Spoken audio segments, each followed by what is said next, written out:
Reading by Matt Perard. 1891 collection by Various. Section 8. A New England Nun by Mary E. Wilkins. It was late in the afternoon, and the light was waning. There was a difference in the look of the tree shadows out in the yard. Somewhere in the distance cows were lowing, and a little bell was tinkling. Now and then a farm wagon tilted by, and the dust flew. Some blue-shirted laborers with shovels over their shoulders plodded past. Little swarms of flies were dancing up and down before the people's faces in the soft air.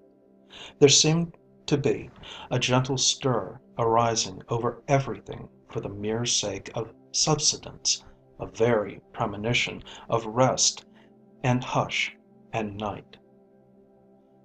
This soft diurnal commotion was over Louisa Ellis also. She had been peacefully sewing at her sitting-room window all the afternoon. Now she quilted her needle carefully into her work, which she folded precisely and laid in a basket with her thimble and thread and scissors. Louisa Ellis could not remember that ever in her life she had mislaid one of these little feminine appurtenances, which had become, from long use and constant association, a very part of her personality. Louisa tied a green apron round her waist, and got out a flat straw hat with a green ribbon. Then she went into the garden with a little blue crockery bowl to pick some currants for her tea. After the currants were picked, she sat on the back door step and stemmed them, collecting the stems carefully in her apron, and afterwards throwing them into the hen coop. She looked sharply at the grass beside the step to see if any had fallen there. Louisa was slow and still in her movements. It took her a long time to prepare her tea, but when ready it was set forth with as much grace as if she had been a veritable guest to her own self. The little square table stood exactly in the center of the kitchen, and was covered with a starched linen cloth whose border pattern of flowers glistened. Louisa had a damask napkin on her tea tray, where were arranged a cut-glass tumbler full of teaspoons, a silver cream pitcher, a china sugar bowl, and one pink china cup and saucer. Louisa used china every day, something which none of her neighbors did. They whispered about it among themselves. Their daily tables were laid with common crockery, their sets of best china stayed in the parlor closet, and Louisa Ellis was no richer nor better bred than they. Still, she would use the china. She had for her supper a glass dish full of sugared currants, a plate of little cakes, and one of light white biscuits, also a leaf or two of lettuce, which she cut up daintily. Louisa was very fond of lettuce, which she raised to perfection in her little garden. She ate quite heartily, though in a delicate, pecking way. It seemed almost surprising that any considerable bulk of the food should vanish. After tea she filled a plate with nicely baked, thin corn cakes, and carried them out into the back yard. "Caesar!" she called. "Caesar! Caesar!" There was a little rush and the clank of a chain, and a large yellow and white dog appeared at the door of his tiny hut, which was half hidden among the tall grasses and flowers. Louisa patted him and gave him the corn cakes. Then she returned to the house and washed the tea things, polishing the china carefully. The twilight had deepened. The chorus of the frogs floated in at the open window, wonderfully loud and shrill, and once in a while a long, sharp drone from a tree toad pierced it. Louisa took off her green gingham apron, disclosing a shorter one of pink and white print. She lighted her lamp and sat down again with her sewing. In about half an hour Joe Dagget came. She heard his heavy step on the walk, and rose and took off her pink and white apron. Under that was still another, white linen with a little cambric edging on the bottom. That was Louisa's company apron. She never wore it without her calico sewing apron over it, unless she had a guest. She had barely folded the pink and white one with methodical haste and laid it in a table drawer when the door opened and Joe Dagget entered. He seemed to fill up the whole room. A little yellow canary that had been asleep in his green cage at the south window woke up and fluttered wildly, beating his little yellow wings against the wires. He always did so when Joe Dagget came into the room. "Good evening," said Louisa. She extended her hand with a kind of solemn cordiality. "Good evening, Louisa," returned the man, in a loud voice. She placed a chair for him, and they sat facing each other, with the table between them. He sat bolt upright, toeing out his heavy feet squarely, glancing with a good-humored uneasiness around the room. She sat gently erect, folding her slender hands in her white linen lap. "Been a pleasant day," remarked Dagget. "Real pleasant," Louisa assented, softly. "Have you been haying?" she asked, after a little while. "Yes, I've been haying all day, down in the 10-acre lot. Pretty hot work." "It must be."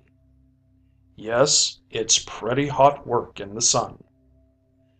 "Is your mother well to-day?" "Yes, mother's pretty well." "I suppose Lily Dyer's with her now?" Dagget colored. "Yes, she's with her," he answered slowly. He was not very young, but there was a boyish look about his large face. Louisa was not quite as old as he. Her face was fairer and smoother, but she gave people the impression of being older. "I suppose she's a good deal of help to your mother," she said further. "I guess she is. I don't know how mother'd get along without her," said Dagget, with a sort of embarrassed warmth. "She looks like a real capable girl. She's pretty looking, too," remarked Louisa. "Yes, she is pretty fair looking." Presently Dagget began fingering the books on the table.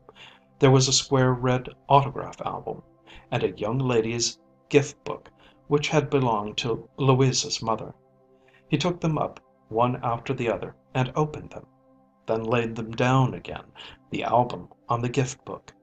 Louisa kept eyeing them with mild uneasiness. Finally she rose and changed the position of the books, putting the album underneath. That was the way they had been arranged in the first place. Dagget gave an awkward little laugh. "Now what difference did it make which book was on top?"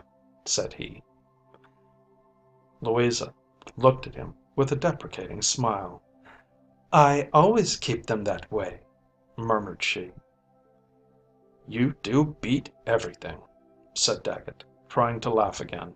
His large face was flushed. He remained about an hour longer, then rose to take leave. Going out, he stumbled over a rug, and, trying to recover himself, hit Louisa's work basket on the table and knocked it on the floor. He looked at Louisa, then at the rolling spools. He ducked himself awkwardly toward them, but she stopped him. "Never mind," said she. "I'll pick them up after you're gone." She spoke with a mild stiffness. Either she was a little disturbed, or his nervousness affected her, and made her seem constrained in her effort to reassure him. When Joe Dagget was outside, he drew in the sweet evening air with a sigh, and felt much as an innocent and perfectly well-intentioned bear might after his exit from a china shop. Louisa, on her part, felt much as the kind-hearted, long-suffering owner of the china shop might have done after the exit of the bear. She tied on the pink, then the green apron, picked up all the scattered treasures and replaced them in her work basket, and straightened the rug. Then she set the lamp on the floor and began sharply examining the carpet. She even rubbed her fingers over it and looked at them. "He's tracked in a good deal of dust," she murmured. "I thought he must have." Louisa got a dustpan and brush and swept Joe Dagget's track carefully. If he could have known it, it would have increased his perplexity and uneasiness, although it would not have disturbed his loyalty in the least.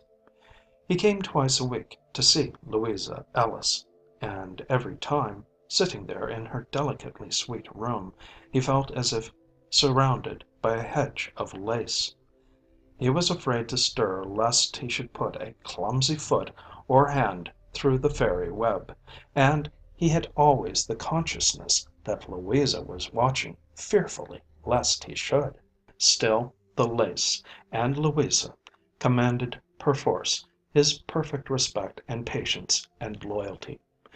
They were to be married in a month, after a singular courtship which had lasted for a matter of 15 years. For 14 out of the 15 years the two had not once seen each other, and they had seldom exchanged letters. Joe had been, all those years, in Australia, where he had gone to make his fortune, and where he had stayed until he made it. He would have stayed 50 years if it had taken so long, and come home feeble and tottering, or never come home at all, to marry Louisa. But the fortune had been made in the 14 years, and he had come home now to marry the woman who had been patiently and unquestioningly waiting for him all that time.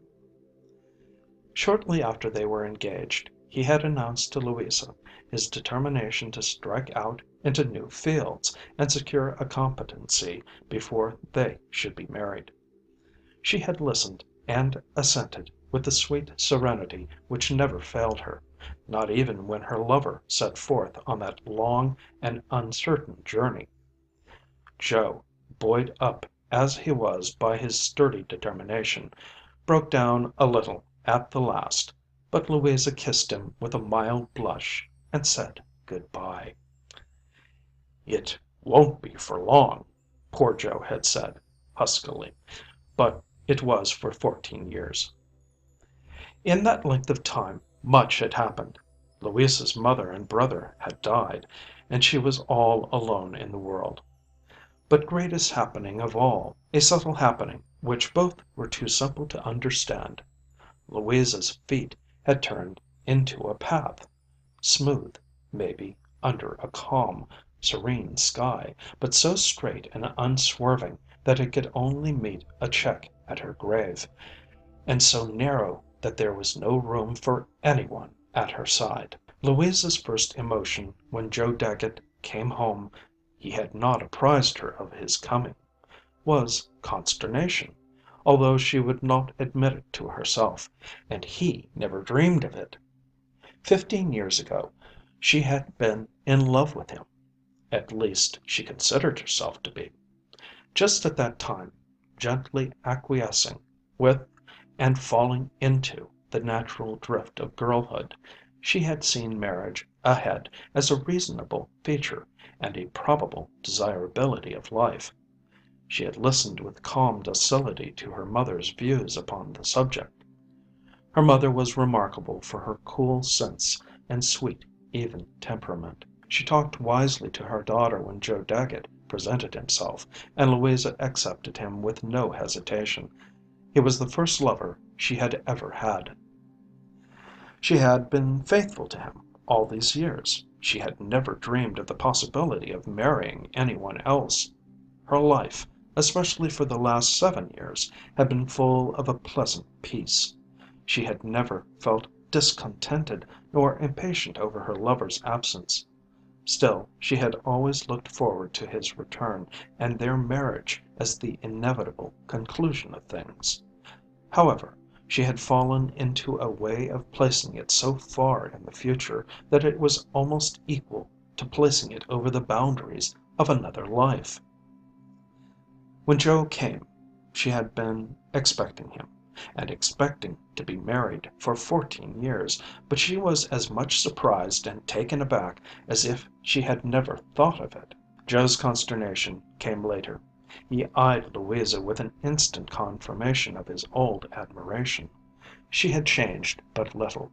She still kept her pretty manner and soft grace, and was, he considered, every whit as attractive as ever. As for himself, his stint was done.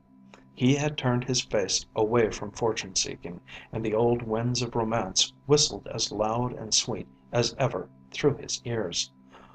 All the song which he had been wont to hear in them was Louisa. He had for a long time a loyal belief that he heard it still, but finally it seemed to him that although the winds sang always that one song, it had another name. But for Louisa the wind had never more than murmured. Now it had gone down, and everything was still. She listened for a little while with half wistful attention. Then she turned quietly away and went to work on her wedding clothes. Joe had made some extensive and quite magnificent alterations in his house. It was the old homestead.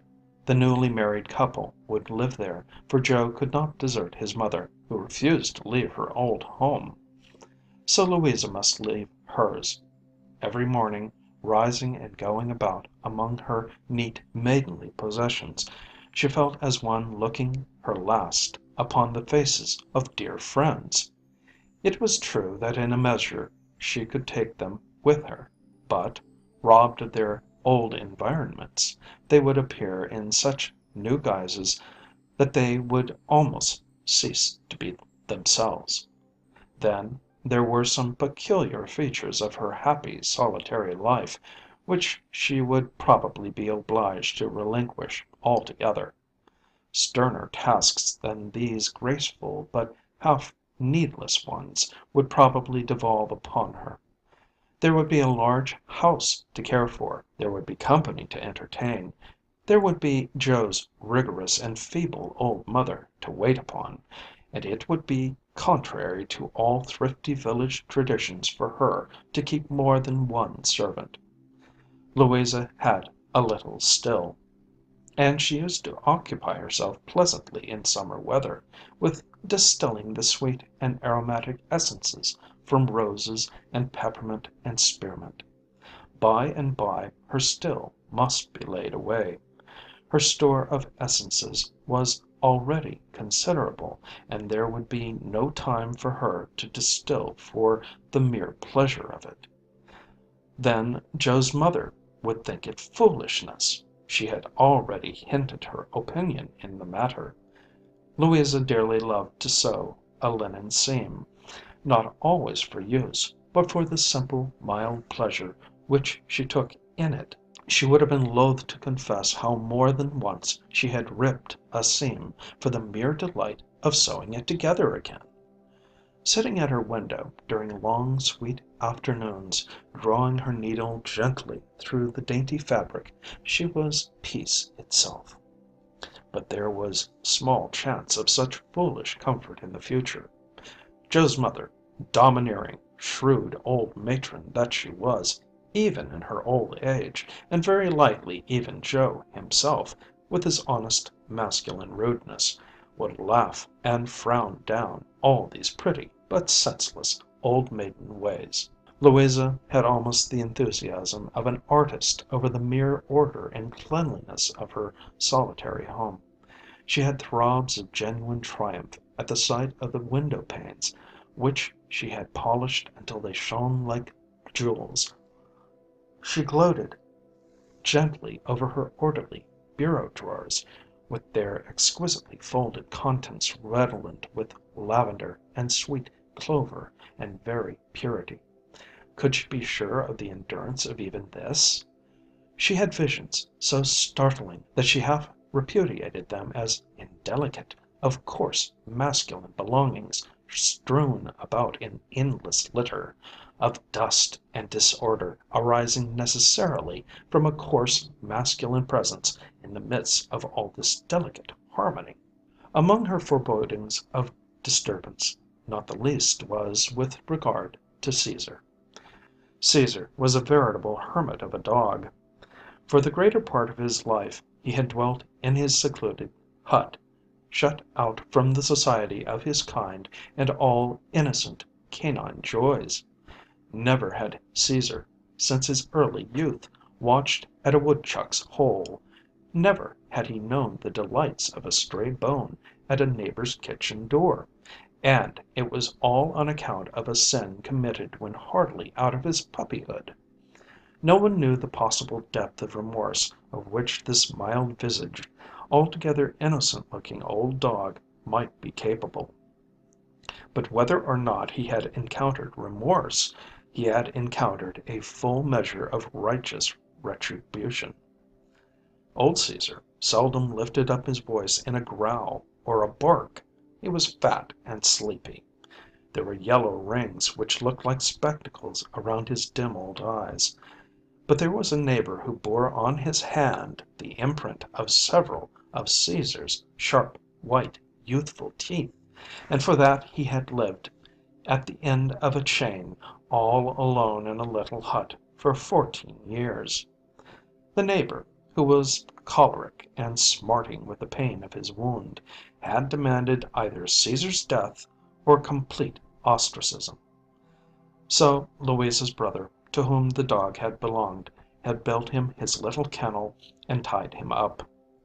It was now 14 years since, in a flood of youthful spirits, he had inflicted that memorable bite, and with the exception of short excursions, always at the end of the chain, under the strict guardianship of his master or Louisa, the old dog had remained a close prisoner.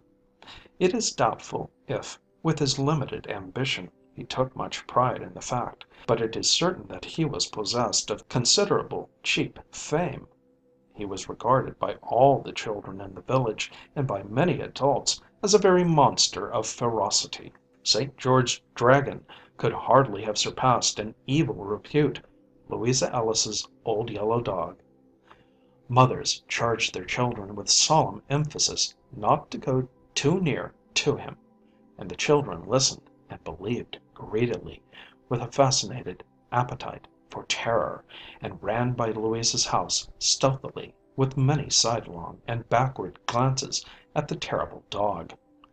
If perchance he sounded a hoarse bark, there was a panic. Wayfarers, chancing into Louisa's yard, eyed him with respect, and inquired if the chain were stout. Caesar at large might have seemed a very ordinary dog, and excited no comment whatever. Chained, his reputation overshadowed him, so that he lost his own proper outlines and looked darkly vague and enormous. Joe Dagget, however, with his good-humored sense and shrewdness, saw him as he was. He strode valiantly up to him and patted him on the head, in spite of Louisa's soft clamor of warning, and even attempted to set him loose. Louisa grew so alarmed that he desisted, but kept announcing his opinion in the matter quite forcibly at intervals. "There ain't a better natured dog in town," he would say, "and it's downright cruel to keep him tied up there. Some day I'm going to take him out." Louisa had very little hope that he would not, one of these days, when their interests and possessions should be more completely fused in one. She pictured to herself Caesar on the rampage through the quiet and unguarded village. She saw innocent children bleeding in his path. She was herself very fond of the old dog, because he had belonged to her dead brother, and he was always very gentle with her. Still, she had great faith in his ferocity. She always warned people not to go too near him.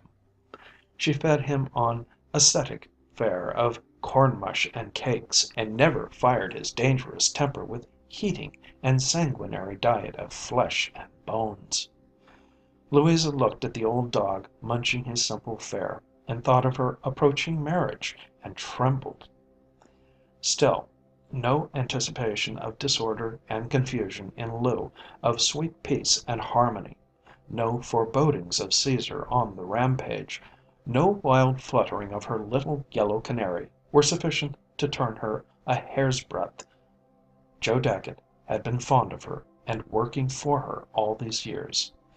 It was not for her, whatever came to pass, to prove untrue and break his heart. She put the exquisite little stitches into her wedding garments, and the time went on until it was only a week before her wedding day. It was a Tuesday evening, and the wedding was to be a week from Wednesday. There was a full moon that night. About 9 o'clock Louisa strolled down the road a little way. There were harvest fields on either hand, bordered by low stone walls. Luxuriant clumps of bushes grew beside the wall, and trees, wild cherry and old apple trees, at intervals.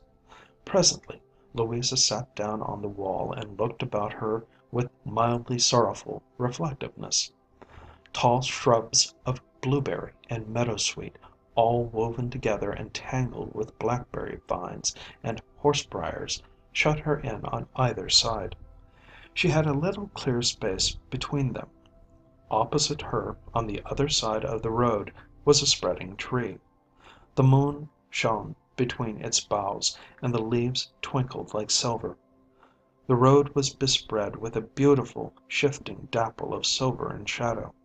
The air was full of a mysterious sweetness. "I wonder if it's wild grapes," murmured Louisa. She sat there some time. She was just thinking of rising, when she heard footsteps and low voices, and remained quiet. It was a lonely place, and she felt a little timid. She thought she would keep still in the shadow, and let the persons, whoever they might be, pass her. But just before they reached her, the voices ceased, and the footsteps. She understood that their owners had also found seats upon the stone wall. She was wondering if she could not steal away unobserved, when the voice broke the stillness. It was Joe Dagget's. She sat still and listened. The voice was announced by a loud sigh, which was as familiar as itself. "Well," said Dagget, "you've made up your mind then, I suppose." "Yes," returned another voice. "I'm going day after tomorrow." "That's Lily Dyer," thought Louisa to herself. The voice embodied itself in her mind. She saw a girl, tall and full figured, with a firm, fair face, looking fairer and firmer in the moonlight, her strong yellow hair braided in a close knot. A girl full of a calm rustic strength and bloom, with a masterful way which might have beseemed a princess. Lily Dyer was a favorite with the village folk. She had just the qualities to arouse the admiration. She was good and handsome and smart. Louisa had often heard her praises sounded. "Well," said Joe Dagget, "I ain't got a word to say." "I don't know what you could say," returned Lily Dyer.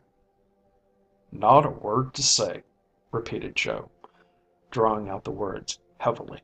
Then there was a silence. "I ain't sorry," he began at last, "that happened yesterday, that we kind of let on how we felt to each other. I guess it's just as well we knew. Of course, I can't do anything different.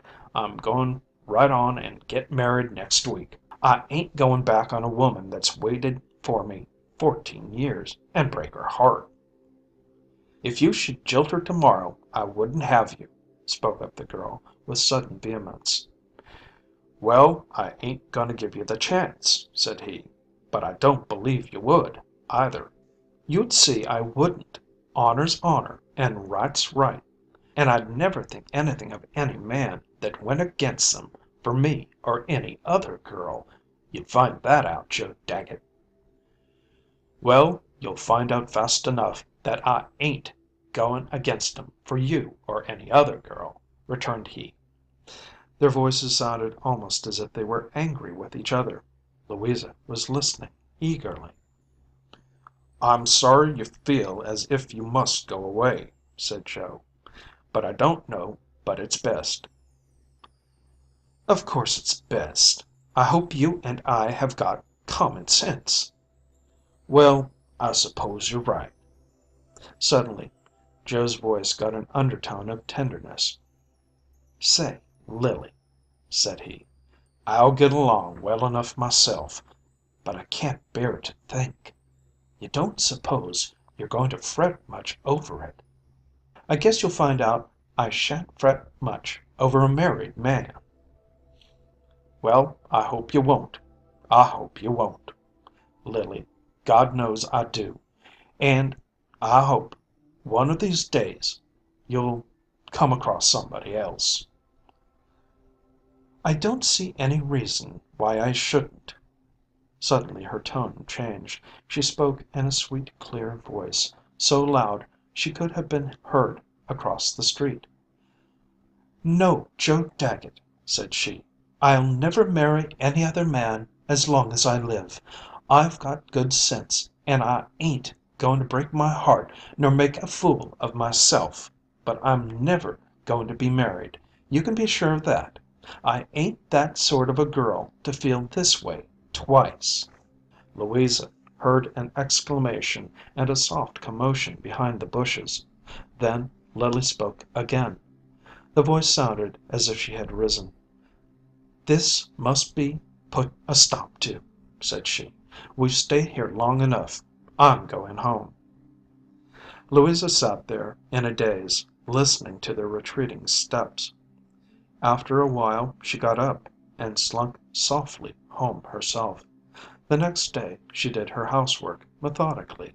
That was as much a matter of course as breathing, but she did not sew on her wedding clothes. She sat at her window and meditated. In the evening Joe came. Louisa Ellis had never known that she had any diplomacy in her, but when she came to look for it that night she found it, although meek of its kind, among her little feminine weapons. Even now she could hardly believe that she had heard aright, and that she would not do Joe a terrible injury should she break her troth plight. She wanted to sound him without betraying too soon her own inclinations in the matter. She did it successfully, and they finally came to an understanding. But it was a difficult thing, for he was afraid of betraying himself as she. She never mentioned Lily Dyer. She simply said that while she had no cause of complaint against him, she had lived so long in one way that she shrank from making a change. "Well, I never shrank, Louisa," said Dagget. "I'm going to be honest enough to say that I think maybe it's better this way. But if you'd wanted to keep on, I'd have stuck to you till my dying day. I hope you know that." "Yes, I do," said she. That night she and Joe parted more tenderly than they had done for a long time. Standing in the door, holding each other's hands, a last great wave of regretful memory swept over them. "Well, this ain't the way we've thought it was all going to end, is it, Louisa?" said Joe. She shook her head. There was a little quiver on her placid face. "You let me know if there's ever anything I can do for you," said he. "I ain't ever going to forget you, Louisa." Then he kissed her and went down the path. Louisa, all alone by herself that night, wept a little, she hardly knew why.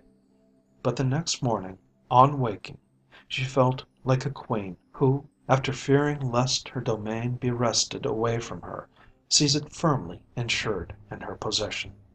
Now the tall weeds and grasses might cluster around Caesar's little hermit hut, the snow might fall on its roof year in and year out, but he never would go on a rampage through the unguarded village. Now the little canary might turn itself into a peaceful yellow ball, night after night, and have no need to wake and flutter with wild terror against its bars.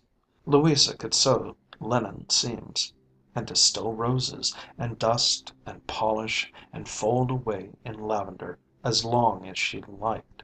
That afternoon she sat with her needlework at the window, and felt fairly steeped in peace. Lily Dyer, tall and erect and blooming, went past, but she felt no qualm. If Louisa Ellis had sold her birthright, she did not know it. The taste of the pottage was so delicious, and had been her sole satisfaction for so long. Serenity and placid narrowness had become to her as the birthright itself. She gazed ahead through a long reach of future days, strung together like pearls in a rosary, every one like the others, and all smooth and flawless and innocent, and her heart went up in thankfulness. Outside was the fervid summer afternoon. The air was filled with the sounds of the busy harvest of men and birds and bees. There were halloos, metallic clatterings, sweet calls, and long hummings. Louisa sat, prayerfully numbering her days, like an uncloistered nun. Section 8. A New England Nun by Mary E Wilkins.